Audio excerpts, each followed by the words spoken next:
to put the context out for you, and then we'll ask if there are any questions going forward.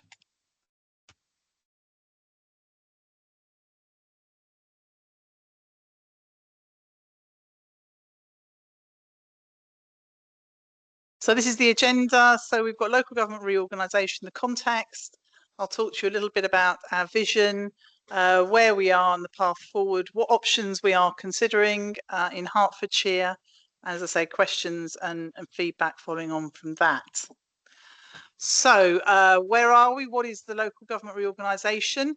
So towards the end of 2024, the government set out plans to change how local councils operated. This was the first time that there had been major organisation nationally since 1974. So currently Hertfordshire operates with a county council and district and boroughs, and we have been asked to come up with proposals as to how we can work together in the future to provide better services for our residents. So the 11 council leaders across Hertfordshire, so that's the county council, and 10 district and borough leaders have been working on a joint plan for how local government can be reshaped to better serve our communities going forward. We've been working on this for, it feels like forever, but I think it's probably about 9 months. And the plan is due to be submitted to government towards the end of November. So, as I've already said, this is one of the most significant changes in a generation. We are now shaping local government for the future and for our descendants going on. And this is around the government's ambition to decentralise power and drive local growth. So the key provisions include the creation of new strategic authorities, greater local control over major areas, including transport, skills, housing, environment, public safety and health, reorganisation of local government. So there is primary legislation going through the Houses at the moment. It's anticipated that will be adopted in 2026. So our vision for Hertfordshire. So you'll see here the various councils that are involved. So I'll just run through them very quickly for some people who may not be 100% familiar with those authorities that are within Hertfordshire. So we have got East Herts, Hertsmere, Broxbourne, North Herts, St Albans, Stevenage, Three Rivers, Welling Hatfield, Watford, Hertfordshire County Council and Dacorum. So those are the 11 authorities that make up Hertfordshire. So we're looking at replacing the two-tier system currently. We know personally how confusing residents find it, having two tiers, not knowing who deals with what. And also there is, of course, the assumption that the council tax that is paid to East Herts goes to East Herts, and of course it doesn't. So only a very small proportion of the council tax that you pay ends up with East Herts, with the rest of it going to the county council for services such as social care, children's education, and the fire and police service as well.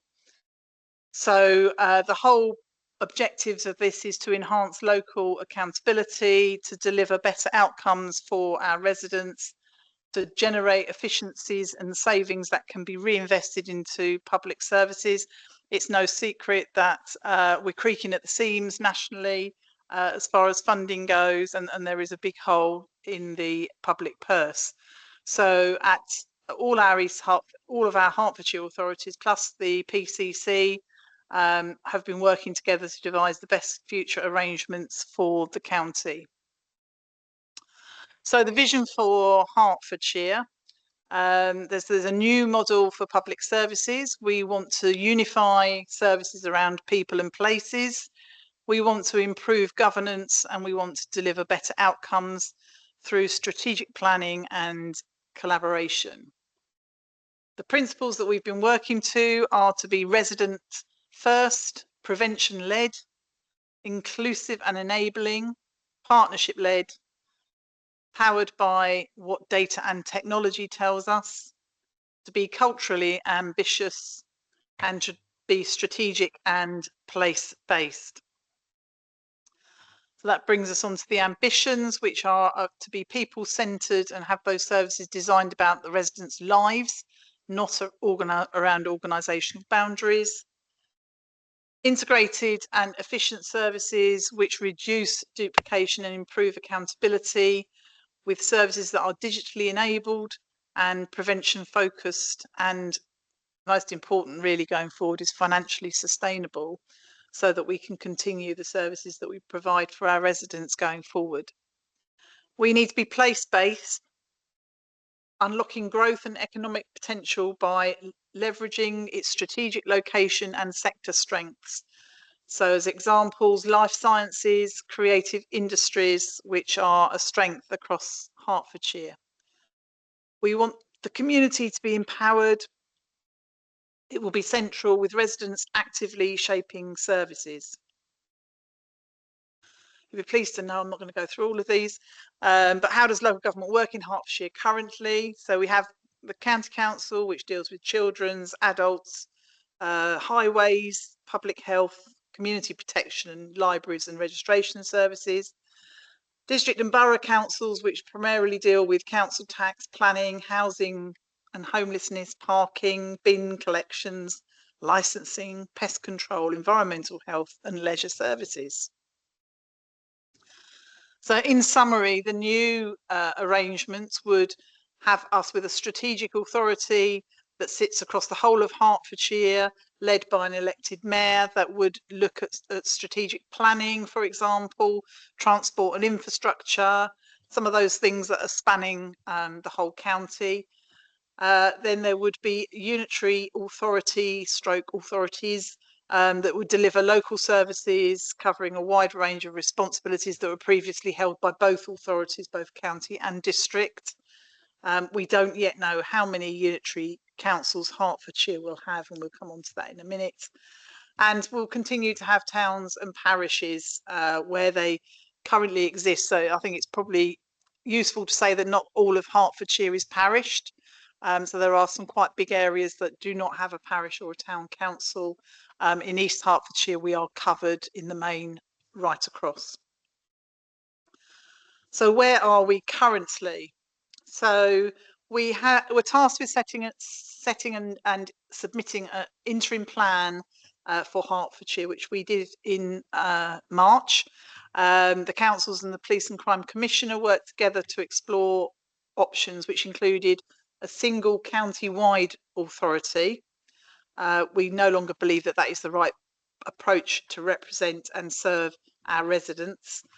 A two-unitary model aligned with existing economic and health partnership, and then potentially a 3 and 4 unitary models, which we put forward for further analysis. So that was the approach that we took. Those were the options that we put forward to central government. We got some very limited feedback from central government in May. It didn't really give us, we were hoping, I think, that it would give us a bit of a steer on how central government were thinking and what were their preferred options. It didn't really give us that. It essentially said to us to work through and see where we got to. So the unitary council proposals is to establish a single tier of local government, to propose unitary councils that must be the right size to achieve efficiencies, and it has been proposed that around 500,000 population would be an okay size for a unitary, but there is some flexibility where it doesn't make sense. So the unitary structure must prioritise the delivery of high quality and sustainable public services, and the proposal should allow the councils in areas to have sought to work together to come to a view considering local identity and culture and historic importance. The new unitary structure should enable stronger community engagement and deliver opportunity for neighbourhood empowerment. So when will LGR happen in Hertfordshire? So we started doing some strategic stakeholder engagement earlier on in the summer, so July 2025. We started public engagement in September. We've also had engagement with staff, as well as you would expect. We are currently, or will be, going into analysis and preparation. And the submission deadline for our Hertfordshire proposal is the 28th of November. So it doesn't all stop there. Once that's gone in, government will consider the proposals from spring onwards. It says on here early summer 2026. We've been told by summer recess, which is July 26, that we should have a response from central government on our proposal. Once that has been decided, then we will start moving towards electing the new shadow authorities. That will happen in May 27, but I'm sure you'll appreciate there's a lot of work to be done before we get to that point. And also that would include recruiting to the statutory officers for those new authorities as well. So that will be done tail end of 26. And then that's aiming for vesting day, so day one of the new authorities, which will be the 1st of April 2028, if we are able to stick to what is a very, very tight schedule. So a little bit of context about towns and parish councils. So the government has said they want to promote neighbourhood area committees to provide simplified and standardised system of local area working and governance. This should include existing parish and town councillors on their boards, as well as representatives from other community organisations. The direction of parish and town councils may come down to decisions taken locally with input from you, the residents, going forward, and that will base decisions on the views of the community. So this engagement process is to lay the foundations for reorganisation. It positions us to deliver on our ambition that every resident in every part of Hertfordshire can reach their full potential with no one left behind. The most important changes for residents are that we will have simpler, faster services. One council means a single point of contact with quicker decisions, a stronger local voice, and a larger council that can speak with more authority on behalf of all residents. So I've already touched on this, but the options that are being considered for the final proposal will include 3 options. So those 3 options are 2 unitary model, a 3 unitary model, and a 4 unitary model. So we have some maps just to give you some visual idea of what this looks like. So on a 2 unitary model, that would essentially be an east and a west model. And that would give a population of just over 600,000 on each of those unitaries, rising to around 750,000 by 2045. So that model would see East Herts with North Hart, Stevenage, Welling, Hatfield and Broxbourne.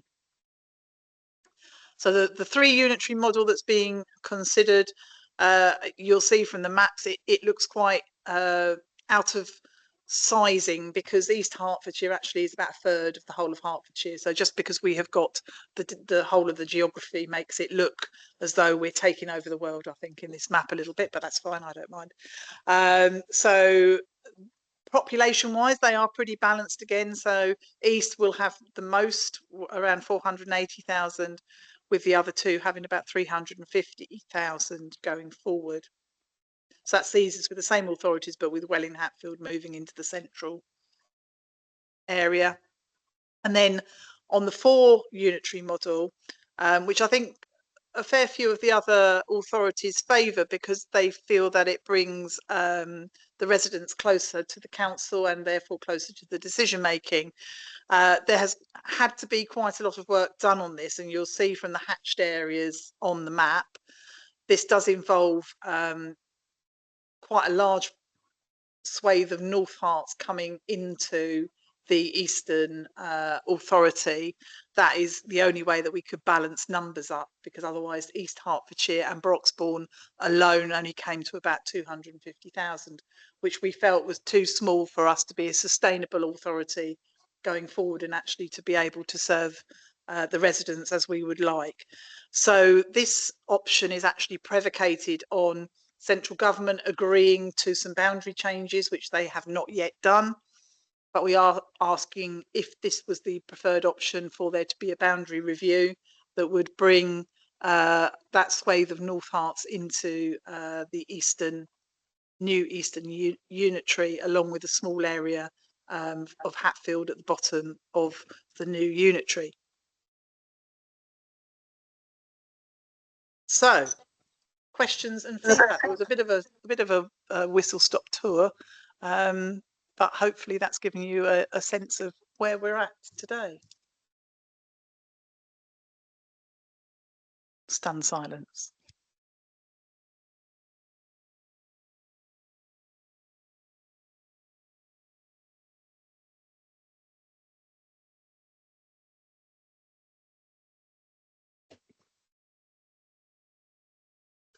Yeah. Where does the that town and parish council sit in comparison with the neighbourhood committees? Because you said there that you may have town councillors on that committee, but that's almost taking away the ability of the council to run their business. So I think in fact, Terry, who some of you might know, who is here in the room today, is the town clerk for Ware Parish, and we were meeting earlier on today to discuss some of this. So I think central government has been quite silent on how towns and parishes fit into this. I think we see it very much that they are able to be truly local and be able to comment and influence some of those really local services. So I think we're still probably at quite an early stage. We haven't got a great deal of direction, but I think by working closely with the towns and parishes, which we do in any case in East Hertfordshire, so where we've got town and parishes, not everywhere has, we are able to look at how we can make that better. So we've already started some early conversations about, for example, how we could move some assets, for example, to towns and parishes where that's the right thing to do, and where that fits in with town and parish aspiration. For example, a piece of land that East Herts owns might be the key to unlocking something for a town or parish, and then we can enter into conversations about that. As far as services go, still the majority of services are going to be delivered by the new unitary, as you would have seen from the slide. So your day-to-day things like planning and environmental health, licensing, education, social care will still come from that unitary authority. But there will be the option, I think, for the town and parish councils to move into a much closer relationship with them and being able to understand and influence where it goes through. So I think it will be down to local people who sits on those neighbourhood committees. So it's going to be very much, we do want it to be much more of a resident driven experience. So it's how we can make sure that we get the right people elected onto those shadow authorities in the first place in order to drive it going through. And again, we were talking today about there's almost going to be a period where elected members who are currently elected to East Herts, who would in normal circumstances would have been up for election in 2027, but won't be now, we think.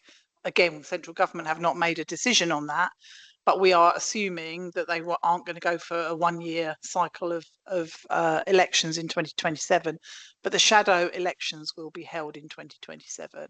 So you'll be in the position where you'll have an authority, an outgoing authority that is still has got some elected members in there, and you will have a shadow authority that is starting to ramp up to take on the responsibilities and the roles from the 1st of April 2028. So the existing authority is almost going to be keeping the lights on, just keeping the services running until that new authority comes in and takes over. But I think it is really important that we do hear the voice of towns and parishes and local people going forward. But it's going to be down to those individual unitary authorities to shape it how they want it to be shaped for service deliveries, which in some ways is really exciting because you've got the opportunity to start from scratch something new.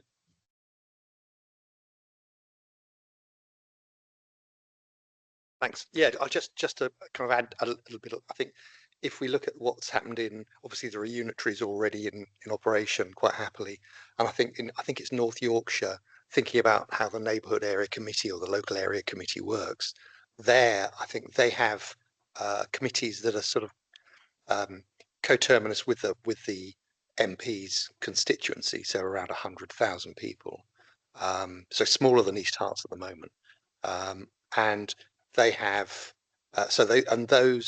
those committees have been covering things like planning, so local planning, and they include obviously councils from unitaries, but they have towns and parish representation as well. And so that they and other stakeholders, so they provide a way of, those committees seem to work there, from what I've heard, and it provides that way to get the voice from the community in, and from the towns and parishes, which is obviously really important, as well as the unitary. And I don't know exactly how they're balanced, but there is that opportunity, and they're used in other areas as well. They could have funding, so they could be able to give grants.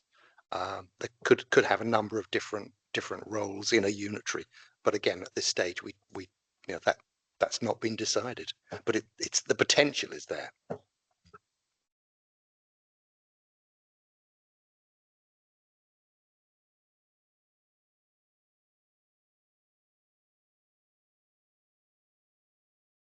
Hello, just for the benefit of the people at home, we did have a few questions submitted in advance, so we'll just ask those now. What extra powers will local government have, and will they get sufficient funding from the government to carry them out? I'll start with the funding question first, because that's probably the most straightforward. Essentially, there is no extra money. So part of the reorganisation is to drive out some savings. So by, for example, going from 11 authorities that we've got across Hertfordshire at the moment down to 3 or 4 or even 2, that will bring efficiencies and that will bring some savings. So the modelling that we're doing at the moment, there is extensive financial modelling going on with our Section 151 finance officers. Probably won't surprise you to know that the model of 2 provides the most efficiencies going forward, with 3 being the next one, and then 4 being it will create some savings, but nowhere near as much as the other 2, and it will be in the outer years that would start to break even. So we are expected pretty much to be self-funding going forward to introducing this model. And as far as was decision making the other thing? So as far as the decision making and the powers, again, I think we are still not 100% clear about exactly what is going to be devolved down. Some of that authoritative decision making will go to the strategic authority, and it will be a mayoral thing to be deciding on. We will keep the powers around being able to collect and raise council tax going forward, and obviously emptying bins, which I know most residents are really keen on, particularly when we've just undergone a huge change in East Herts.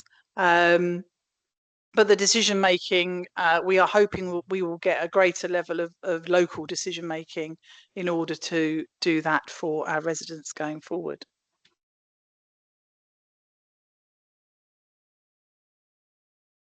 I mean, just to add on to the strategic authority tier, so we have seen across the country where the strategic authority is allocated an investment fund that hasn't been confirmed for Hertfordshire, but that has taken place across the country in other areas. In addition to that, I think the powers, as Helen was saying, sort of areas like strategic growth, planning and skills investment would be the things that could be devolved down to that strategic authority. Thanks, Danny.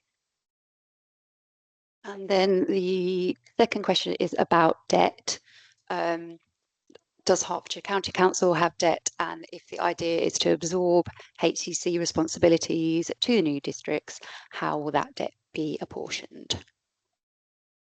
Let Danny go with debt on HCC. What a topic for this evening. So debt. So many of you may have seen in the news the fair funding approach that the central government is taking to basically level out funding that goes across the country. And you will have seen again from the news that there's possibly a chance that likelihood that Hertfordshire County Council, Hertfordshire as an area will be impacted negatively around the fair funding review and that redistribution of council tax. And that is looking at the proportion of roughly sort of 30 to 40 million pounds. I can say I sit on the Strategic Management Board at County. We are actively working now to balance the budget. So we will be looking to go into local government reform with a balanced budget. So we wouldn't be then pulling in that deficit into the new model. Thanks, Danny. And I'll just add in that all local authorities in Hertfordshire, so all 11, are expected to go into 2028 on a balanced budget basis, i.e. we can all service the services we are offering and service any debt that we might have as well at that time.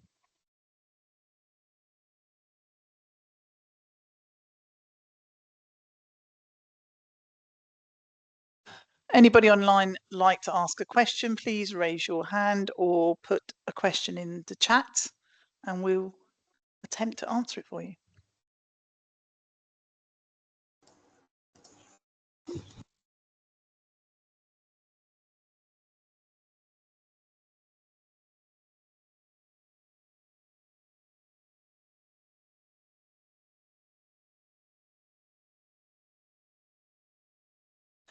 Maxine, question? Hi, Helen. Can you hear me okay? Yes, can. Lovely. I was just interested to know how much involvement the public and the voluntary sector will have in reshaping new services once the decision is made. What will the approach taken? Do you know at this stage, and whether there'll be like we'd have a say in shaping what is ultimately the new services look like? Thanks, Maxine. So what I can tell you is that service design is a huge element of our reorganisation. We have a team that have started to work on service redesign, and we will be looking to pull people in from voluntary sector, from other sectors, including health, as well, as we go forward and look how we're going to primarily deliver those services for our residents. It's early days. We have started that work, but that is the sort of work that we are anticipating starting for when we get the proposal in, which we are still working very hard behind the scenes to get done by the end of November. And then we will start engaging more rapidly with some of sectors like yourself at CAB, Maxine, and others across Hertfordshire, including the town and parish councils and other stakeholders that have also been engaged in the process earlier. Excellent. That's really good to hear. Thank you, Helen.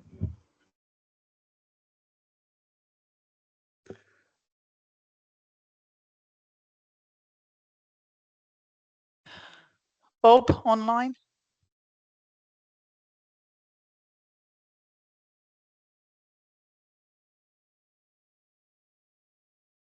Need to unmute. Yeah, apologies for that. It's all right, we can hear you now. Currently, the County Council has the responsibility for minerals and waste strategy. Who will have the responsibility after reorganisation for minerals? Will that rest with the new strategic authority, or will it rest with a unitary authority? Thanks, Bob. So it's likely that things like mineral strategy would sit with the strategic authority, but then understanding that delivery would then be sort of like passed down into the unitaries. So that's what part of the service design and delivery we're currently working through now, is what sits with the SA and then what sits with the unitaries. Right, that is a concern, because I don't know where the democratic control of the strategic authority is, but that is a concern, yeah. The delivery, by the time it gets to the delivery stage, it's all over by the shouting. It's just the colours on the front door by then. So it does concern me that a strategic authority will be making decisions that aren't democratically governed. Thank you, Bob. So with the strategic authority, so that would be led by a mayor, which would be an elected role. So that would be the sort of the democracy side of strategic authority, and obviously ably supported by their executive. So that's, I think, so that there would be a level of democracy around who would lead that mayoral tier. Oh, right. I misunderstood. I thought the mayor would be the mayor of a unitary authority. So, no, so you'd have a mayor at your strategic authority level, and then whether you have 2, 3 or 4 unitaries, each of those would also have a leader as well. Oh, just the leader. Okay. Thank you. Thanks. Yeah, it's not on these, but at the event I was at Friday, there was one of the slides said that it presented exciting opportunities for funding streams. Now, presumably, the new unitaries would be restricted, the funding streams through the precept, I think it said. Now, presumably the unitaries would be capped like districts and county are now. Is that saying then that they would expect the towns and parishes to utilise their uncapped precept fundraising to meet budget shortfalls? So I don't believe that it is. I think obviously with the new strategic authority, so you're going to take a layer out. So at the moment you've got precept essentially for districts, for town and parishes, for fire service, for HCC, for Hertfordshire County Council, for the police, and they all get a small piece of that pie, as I know you're aware. So the district layer will be stripped out essentially, but it will be replaced by a layer for the strategic authority going forward, and also that there is then the opportunity for that. I think as Danny's just alluded to, that there could be what some people are terming the prize of devolution, where you can get a fund, almost like a startup grant to get the strategic authority going. So there is potential to get some funding. I wouldn't necessarily be hanging my hat on it and saying, you know, that's what's coming, because I think there's still some tough days ahead in order to balance the budget. I mean, I think in Hertfordshire we will be okay, because I think we're all working towards having that balanced budget by 2028. Even some authorities that might be struggling at the moment, not that we are one of those. But I think beyond that, then it's going to be really important that people are able to get sufficient funding in order to deliver those services, and it's not going to come from central government. The days of the money coming in from that direction are, I think, pretty long gone.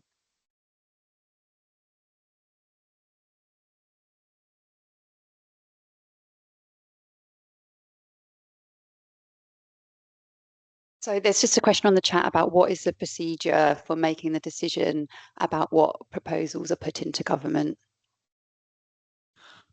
Okay, so we've had quite a lot of investigation about this to make sure that it is the right process. So we have had King's Counsel advice. So we have been advised, and we are following the advice, in that it is an executive or a cabinet decision on how those proposals go forward. So all of the authorities are following that advice, but there is slight difference in the way that everybody is approaching it. So, for example, I'll use East Herts as an example. Danny might want to come in with what HCC are doing. But so at East Herts, we are taking the decision to our executive on the 18th of November. So they will sign off the decision, whatever that decision might be, and we don't know what that is yet. We're not preempting it. In order to ensure that it is a fully democratic decision, we will be holding a full member briefing the week before. So after the papers have been published, so members will have an opportunity to see what is being proposed. And then we will have a full member briefing the week before, which will include debate from all members who are present, in order to explore the options. So as we've already said, there are the 3 options going forward, either 2, 3 or 4. Each authority will be expressing a preference for one of those options. And the proposal will essentially go in saying these authorities support a 2 unitary model, these authorities support a 3 unitary model, these authorities support a 4 unitary model. But as I've said before, it's not our decision. So even if we had a majority on one of those, that's not to say that's where it's going to end up, because the final decision is with the Secretary of State in conjunction with the Treasury. So that decision will come back to us in July. Thanks, Helen. Yes, so just say, like, I think I and many other officers are really, really proud that we're one of the only counties in the whole of the country where all of the districts and boroughs in the county are working together to put in that submission. So as Helen says, there'll be one overarching submission with the 3 proposals going into government. We're following exactly the same route as Helen's outlined for East Herts. So we will be going to full council, where we'll be sharing all of the proposals and putting forward the county council's preference. We will then go on to cabinet, where the decision will be made, and then that will then be going in as part of our submission.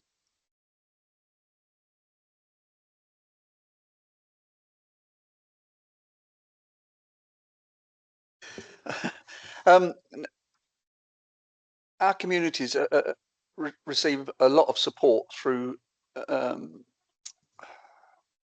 what charitable organisations, and I've sat on several AGMs recently, and it's noticeable how their incomes are falling dramatically, and I foresee that some of them are going to get to the point where they be struggling. How do you see, where if you say that there's no funding coming down, you know, these services that are being provided, whereas maybe 10 years ago were nice to have, so they're almost now essential support services, whether it be Citizens Advice, CDA, the other day was another one, the Community Alliance, Isabel, you know, all these people, and their fundraising is really under the cosh, as it is everywhere. But we can't ignore the fact that if they go under, then somebody's going to have to pick that up. Where do you see their work in the community filtering in with the unitary? Because I think this is an opportunity to actually try and put a bit of a safety net around the services that some of these charitable organisations provide. Because if we were to lose them, it would be quite catastrophic, particularly in the more rural areas, of course, and dispersed areas. Yes, so I agree with you. I think it is very tough out there at the moment, and we have tried wherever we can to make sure that our services are complementary to those that are being offered, particularly in the voluntary sector. We are aware, we've had lots of information data in the past about being able to invest £1 here saves so many pounds elsewhere down the line, due to early intervention, those sorts of things. So I think it's about making sure that we are continuing to work together. We aren't crossing over so that there's not double services being offered, and making sure that we are offering the very best for our residents going forward and providing those support services. I'm not sure there's an easy answer to the how are we going to fund that all, if I'm honest. As local authorities, we're not able to raise funds through other means other than through council tax and those things that are available to us. But we can certainly support other organisations going forward. I mean, it's very minor, but one of the things that we've done is we've supported small voluntary groups through our East Herts lottery, for example. I say it is small, it's not a lot, but people are able to have a play on our little lottery, and the vast majority of those monies raised go back to the voluntary organisation or the charity that, and people can choose which one they support as well. So I think it's just about being cleverer with what we've got and making sure that we are providing those services, and I suppose looking out for those organisations that potentially might be struggling and seeing how we can maybe offer support in other ways. I mean, I know, for example, before COVID hit, and before Maxine was chair of the CAB, we co-located the CAB here in this building, by way of peppercorn rent and those sorts of things, to try and help them out. So sometimes where we might not be able to physically offer cash, we can look at how we can offer other things to those organisations going forward. Yeah, I mean, what prompted my question was I see an opportunity for them very much to help fulfill that preventative aspect of your strategy there, because of the work they do in the community. And it is like you said, spend £1 now to save £10 further down the line. But if they're not brought into that fold, I don't want to be pessimistic. We want to keep optimistic, but there could be some difficult times ahead for some of those organisations and of course, if they're unable to provide the services that they do, that impacts on our communities and the people, which is the very focal point of what this is supposed to be enhancing. So that was the reason for the question. Yeah, no, absolutely. And I think, we have got to work together. And I think, as we were saying earlier, to make sure that some of those voluntary sectors are brought into the service redesign early, when we start rolling that work out, which will be probably the tail end of this year going into early 26, to make sure that we are doing things that are complementary and are not undermining, for example. But it's certainly something that we will take into account. But I'm pretty sure there isn't going to be a golden pot of money sitting somewhere, but we can do what we can together. I don't know if councillors have any comment on that. So just, and again, I'm trying to get my head around it. So would you possibly see maybe someone like Maxine being a significant stakeholder on one of these neighbourhood area committees?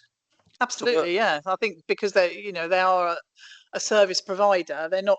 I think it's sometimes in my head I don't think of them as voluntary organisations. I just see them as another provider of services, and I think we do really value them, but that can't be at the cost of other things. Because if I said to you, I need to provide, and I'm going to be really sort of off the wall now, but if I said to you I can't empty your bin this week because I've got to give £10,000 to CAB, you might not be very happy about that, but somebody else might be ecstatic. But it's about balancing it and making sure that what we are doing is the best for the residents that we've got, and trying.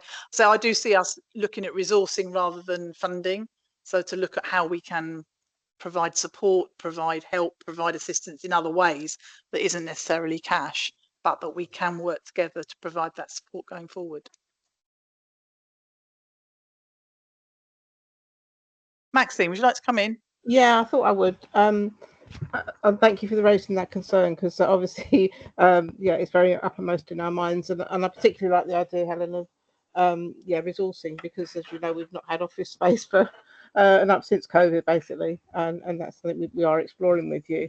What I would say, and I actually think the reorganisation may be an opportunity for fairer funding across Hertfordshire, because the CAB's there are 10 offices in Hertfordshire, and they'll have a completely different level of funding per head of population, and we're probably one of the lower ones. I'm not saying there's obviously reasons you choose where you give your grants out, but some of the offices have larger pots, but not necessarily any higher deprivation.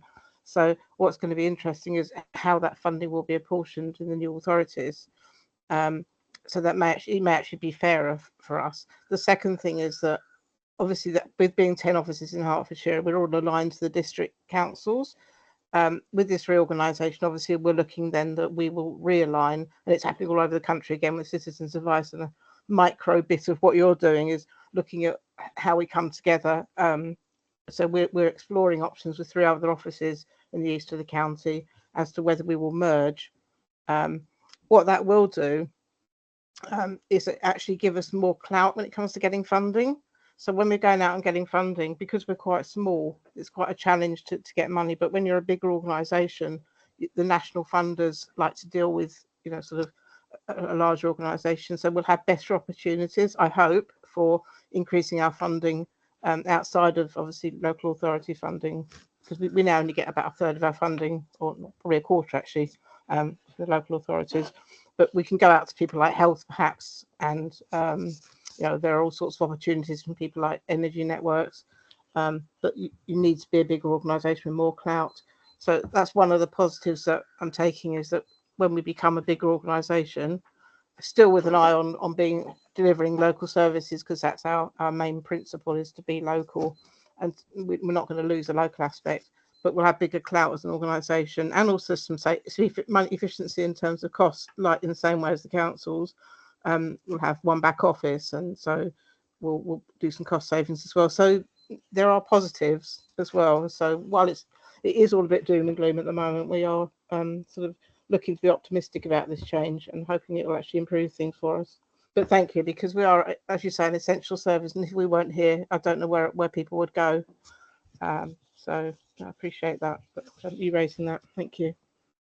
Thanks, Maxine. And I think if we're going to go down to, even if we went to as many as 4, which I don't think we will, but even if you went to that, there is definitely an opportunity to look at how we co-locate services, because from personal experience, I can say that when we had the CAB in this building, it was much easier for our residents to service their needs, because they could come in and talk to us about benefits, council tax support, and then go off and talk to CAB in the same breath almost.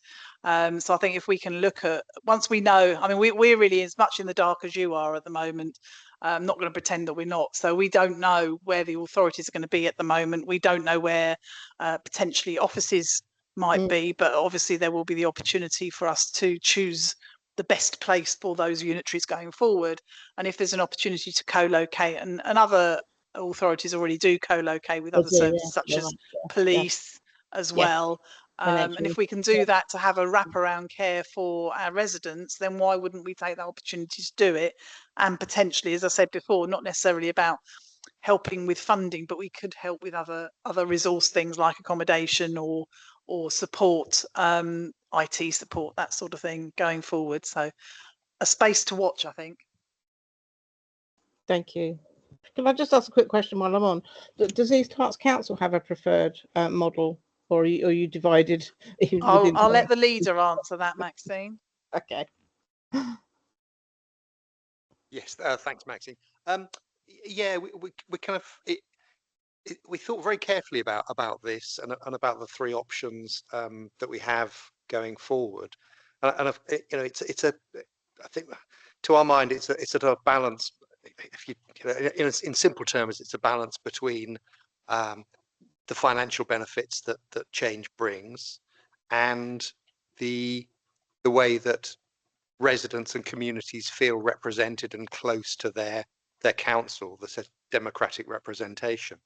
And clearly, in a 4 model with smaller unitaries provides, you know, smaller unitaries means that you're closer to decision making, and you know, like having a town council, a local town council, that's always going to feel like it's going to be more responsive, and you know, you'll know who your councillors are and you'll know where the decisions are made. But there are financial challenges that come with small unitaries, and a four unitary has a smaller tax base. And if you look at the sort of the sizes that were shown in the plans earlier, you know, we're a predominantly rural area in East Herts, and that makes, or can make, delivering services more expensive than perhaps somewhere like Watford, where you've got a, you know, very urban environment. And so I think on balance, my personal view is that perhaps the 3 model would be my preference, but I think we'll have to see how the council responds, see what residents say. Yeah, I think that's where I personally stand at the moment. Great, for what it's worth. Thank you. And I was just going to add in there that this is genuine consultation and engagement. We are talking to people. From the slides, we did start this back in July. We started talking to our stakeholders, to staff, to some local businesses. So we have done a lot of engagement. I think in a minute, Lindsay will put up the slide that has got an email address on it. So if you have got any feedback that you want to feed into the consultation process, there is an email address there, which is not part of Hertfordshire per se. So you can be assured that that's just going to go in as a bit of anonymous feedback. And we just get it back in the round as a general comment. But that is also helping us to shape the services. And as I've already alluded to, we're not there yet, so we haven't written it all. So we have still got an opportunity for you to actually contribute to that.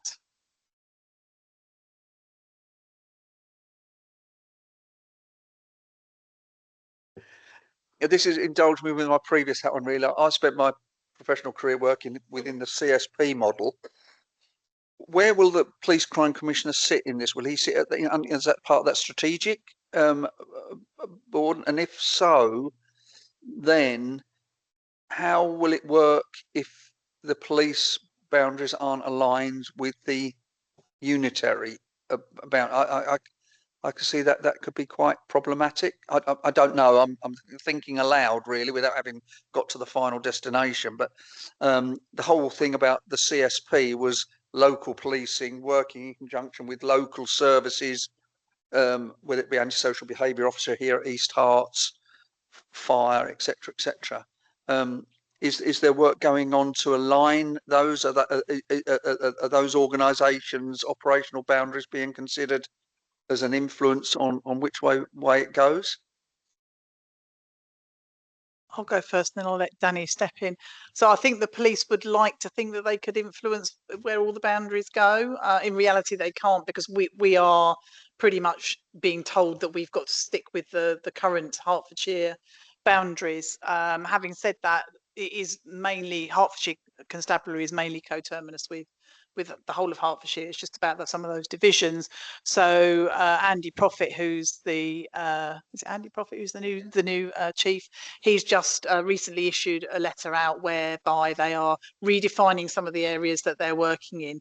So I think broadly they would look to align with whatever the new authorities are going forward. The PCC part of that will sit with the strategic authority. So that will be on the upper tier, but the neighbourhood and local policing would remain at what will then be the new unitary levels. And anything else you want to add to that? So would the elected mayor of strategic be the PCC, like it is, like Andy Burnham technically is the PCC for Manchester, and Yes, Sadiq Khan essentially. is for the Metropolitan? Yeah. Right, okay. We just have Christina online. I think she missed some of the presentation, just asking about the neighbourhood area committees and just a recap on what we can say about those, if that's okay. So essentially the neighbourhood area committees will provide much closer liaison with the local people. They could, so for example, you could have a planning committee that sits in various areas, so being very area based, and you could have people that are able to be represented on there from local, as we said before, it could be from town and parish councils, and they will be able to provide some direction, and I would say probably some limited influence. It's not going to be huge influence, but it is an opportunity to have a voice at the table.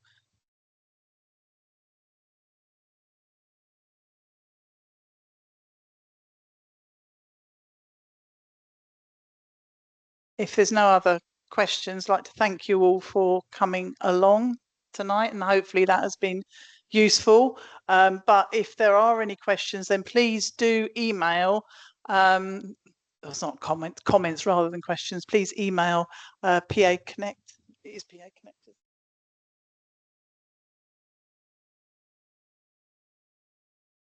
Hertfordshire LGR at PA Connect. As I say, that is the organisation that is collecting all of the views across the county, and it will be fed back in to us when we are looking at the final proposal in the next few weeks. Thanks, everybody. Thank you very much.